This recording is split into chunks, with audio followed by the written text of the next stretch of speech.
हर आंख यहाँ यूं बहुत रोती है, हर बूंद मगर अश्क नहीं होती है। पर देखकर रो दे जो जमाने का गम, उस आंख से आंसू गिरे वो मोती है। पारखी आपकी पशोपेश है कि मैं अपने जीवन को दिव्य कैसे बनाऊं। आपने अपने जीवन को सही ढंग से परख लिया है। अपनी पारखी नजर से आप वहां तक पहुंच गई हो जहां से जीवन में उद्योत का प्रारंभ होता है। इस जीवन पथ में एक बार उल्टी राह चलकर फिर सीधे मार्ग पर आना बहुत कठिन होता है।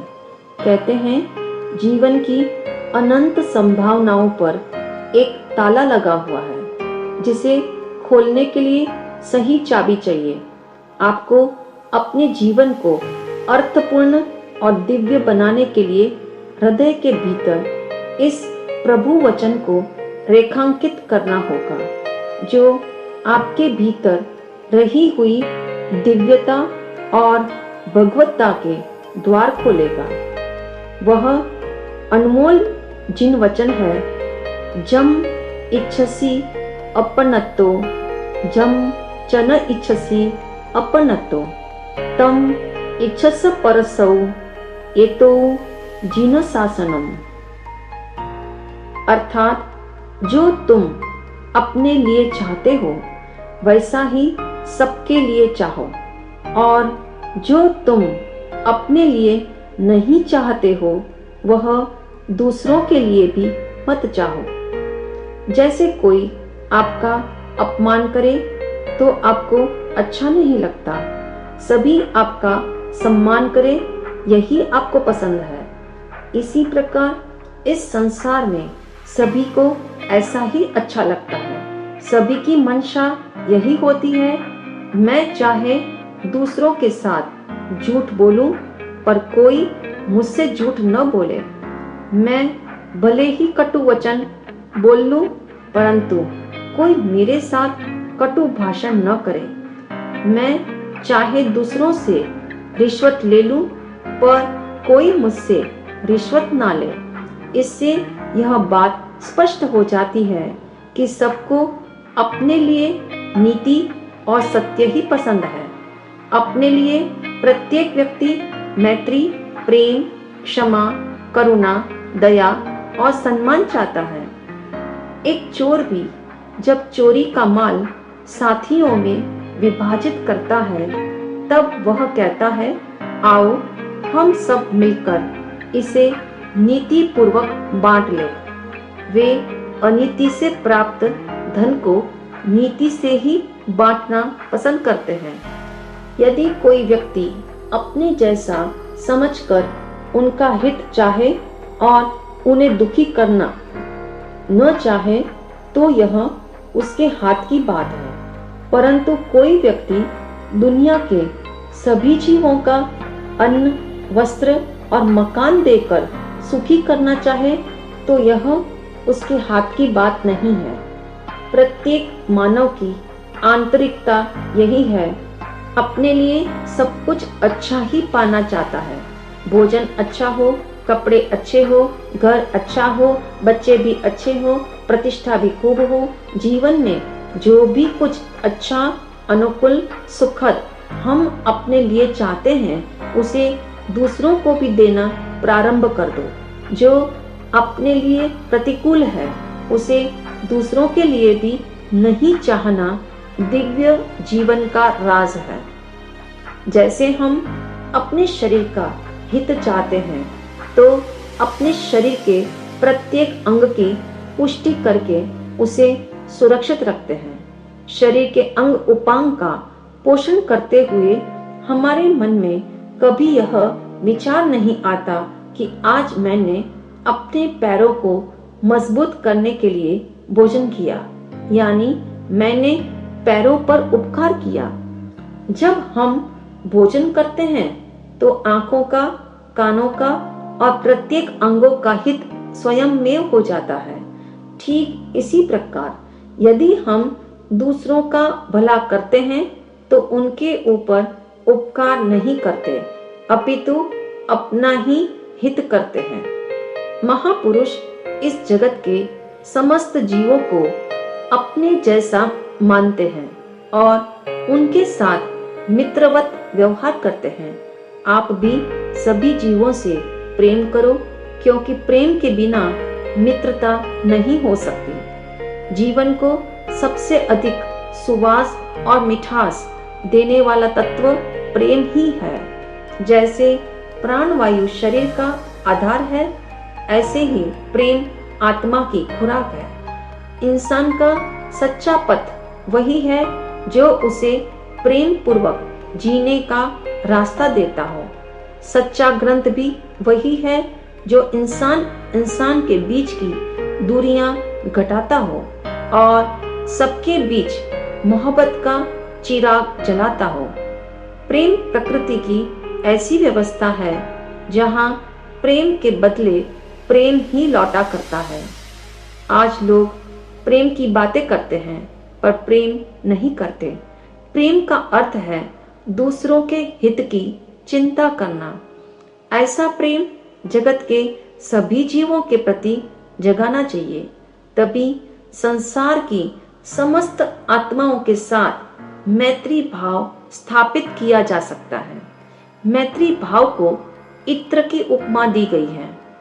जिस शीशी में इत्र भरा जाता है, उस शीशी का महत्व खुद ब खुद बढ़ जाता है। इत्र की यह विशेषता है कि वह जिसके पास रहता है उसे तो सुवासित करता ही है, परंतु जो उसके समीप आ जाए उसे भी सुगंधित करता है और वातावरण को भी सुरभि से भर देता है। जिसके भीतर मैत्री भाव का इत्र स्थापित हो जाए, वह दूसरों को भी अपने जैसा समझता है। आपके मन में प्रश्न हो सकता है, समस्त प्राणियों को अपने जैसा समझना और सबके साथ मैत्री स्थापित करना, यह बात कहना आसान है पर करना बहुत मुश्किल है। जो लोग भले हैं, सज्जन हैं और उत्तम दर्जे का सलूक रखने वाले हैं, उनके साथ मैत्री स्थापित करना आसान है।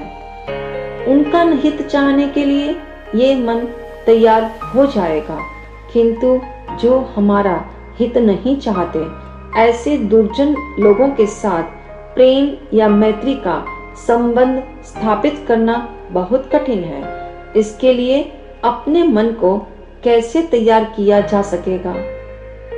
पारखी, ज्ञानियों ने हमें वह सन्मार्ग बताया है जिसके आधार पर समस्त जीवों के साथ मैत्री स्थापित की जा सकती है।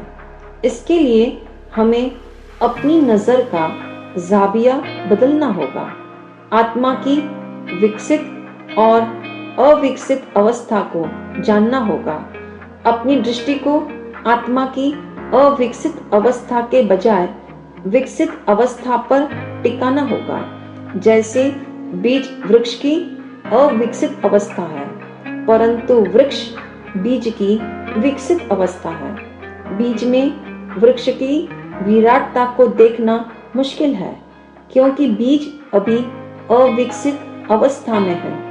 वृक्ष की विशालता को देखकर बीज की क्षमता और संभावना के प्रति अहोभाव जगाना आसान है और सहज है।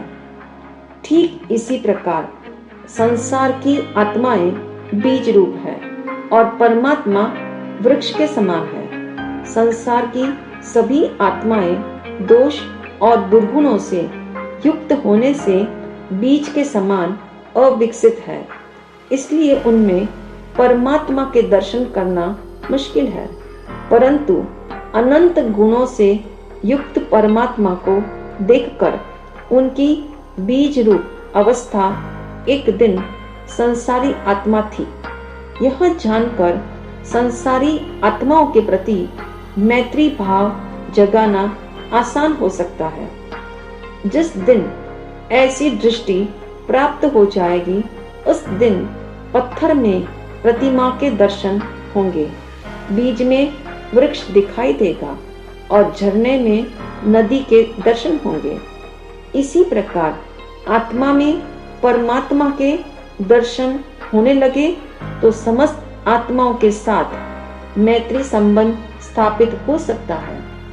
ऐसी स्थिति में जगत के किसी भी प्राणी को दुख पहुंचाने की भावना भी नहीं जागेगी।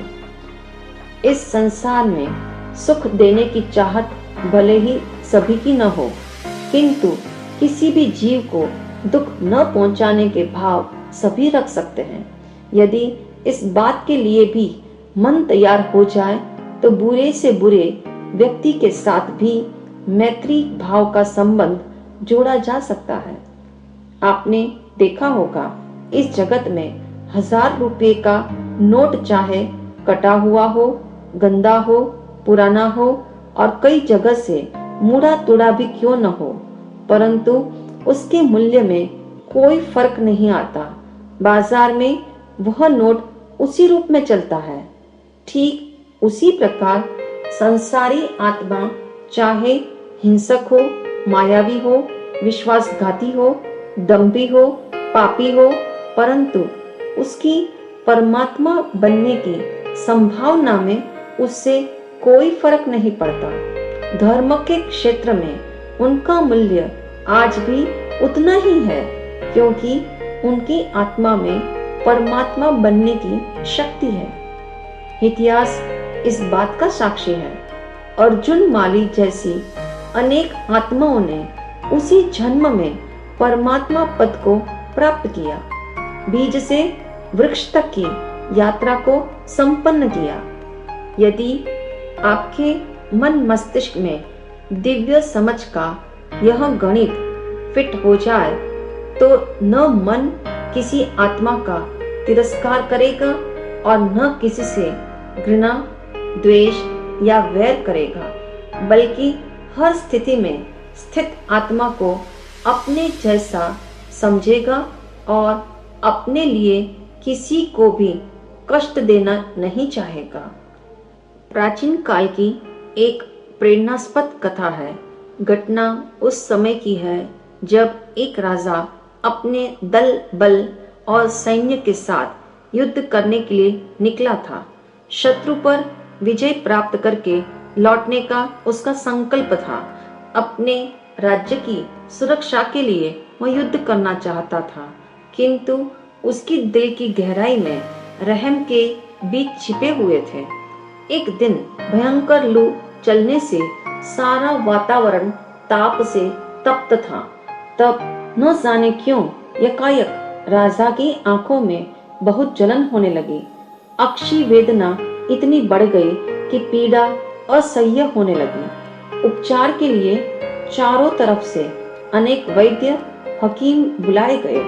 किसी ने औषधि देकर तो किसी ने लेप आदि का उपचार किया, परंतु वेदना बढ़ती ही गई। आखिर एक अनुभवी वैद्य ने अंतिम उपचार के रूप में अनेक जड़ी बूटियों का मिश्रण करके औषधि बनवाई। हालांकि वैद्य को पूरा यकीन था कि यह औषधि अक्षी वेदना को दूर करने वाली है, फिर भी राजा की आंखों में डालने से पहले उसने प्रयोग के तौर पर उसे नौकर की आंख में डलवाना उचित समझा। जब राजा को इस बात का पता लगा तो उसने वैद्य को बुलाकर कारण जानना चाहा। वैद्य ने स्पष्टीकरण देते हुए कहा, राजन, इस दवाई को मैंने पहली बार बनाया है, इसलिए आपकी आंखों में आंजने से पूर्व इसे किसी नौकर की आंखों में डालकर देख लेना चाहता हूँ। यह सुनते ही राजा ने कड़कते स्वर में कहा, यदि नौकर पर ऐसा जुल्म किया तो मैं कड़ा दंड दूंगा। इसकी आंखों को यदि कुछ क्षति पहुंची तो यह बेचारा जिंदगी भर के लिए अंधा भी हो सकता है। मान लो इस प्रयोग से इसकी आंखें चली गई तो न मेरी पीड़ा दूर होगी और न आप इसके आंखों की रोशनी को लौटा सकोगे। इस तरह निजी स्वार्थ के कारण एक व्यक्ति पर अत्याचार हो जाएगा। हर प्राणी की अपनी स्वतंत्र चेतना है। सबको जीने का समान अधिकार है। सबको अपनी जान प्यारी होती है। ऐसे में जो मैं अपने लिए नहीं चाहता हूँ उसे मैं दूसरों के साथ क्यों होने दूंगा। मैं अपना दर्द मिटाने के लिए ऐसा कभी प्रयोग कराना नहीं चाहूंगा। तत्पश्चात राजा ने अपनी आंखों में दवाई डलवाई और कुछ समय बाद उनकी अक्षी वेदना शांत हो गई। पारखी, जिस दिन भीतर में ऐसा विश्व मैत्री का भाव जागता है उस दिन जीवन स्वार्थ के क्षुद्र दायरे में सीमित नहीं रह सकता। जैसे पका हुआ फल अपने आप डाली से गिर जाता है, वैसे ही प्रेम से लबालब भरा हृदय शत्रुता और वैमनस्य की डाली से गिरकर समस्त जीवों के साथ मैत्री भाव से जुड़ जाता है। तब अहम झुकता है, निष्ठा निखरती है और संवेदनशीलता के आघोष में सबका दुख अपना लगने लगता है। सह अस्तित्व की भावना से सबके साथ मैत्री के तार जुड़ जाते हैं। ऐसे दिव्य जीवन का सूर्यास्त पीड़ादायी कभी नहीं हो सकता और जीवन के अंतिम क्षण तक आत्मीयता और सद्भाव की पुनीत रश्मियां जीवन को आलोकित करती है।